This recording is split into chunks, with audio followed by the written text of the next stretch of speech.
Karate కళ్ళని కూడా case పెట్టింది, ఫిర్యాదు చేసిన అదే ఫిర్యాదు చేయడం కాదు, అసలు ఇక్కడ ఉండే పోలీసులు పట్టుకోలేరా నాన్ వేసిన నన్ను పట్టుకోలేరు, ఏం చేయలేరు అని అంటుండు. సవాల్ విసురుతారు, ఏం చేయలేరని.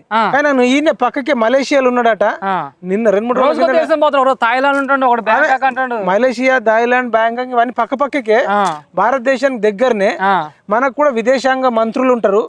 ఆ విదేశాంగ మంత్రుల ద్వారా ప్రతి దేశానికి మనకు ఒక విదేశాంగ మంత్రి ఉంటాడు. అమెరికాకు ఉంటాడు, భారతీయ విదేశాంగ శాఖ ఉంటది అక్కడ, యూకేలో ఉంటది, బ్యాంకాక్ లో ఉంటది, చైనాలో ఉంటది, అంతటి ఉంటది.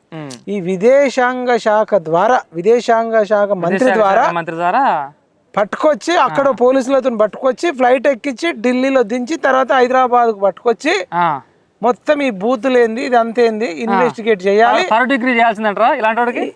అసలు కొన్ని చట్టాలు తీసుకురావాలి, ఎట్లా పడితే అట్లా మాట్లాడితే కొన్ని కఠినమైన చట్టాలు. అసలు భయం లేదు, భయం లేకుండా పోయింది. అసలు కొన్ని చేస్తేదన్నా పోలీసులు చట్ట ప్రకారమే శిక్షించాలి. చట్ట ప్రకారమే ఇట్లా బూతులు మాట్లాడేటోళ్లకు ఏం శిక్షలు వేయాలంటే, వేడి నూనె ఉంటది కదా, వేడి నూనెలా ముంచాలి, ఒకసారి ముంచి తీయాలి. అప్పుడు ఇట్లాంటి చట్టాలు లేవాలంటున్నా.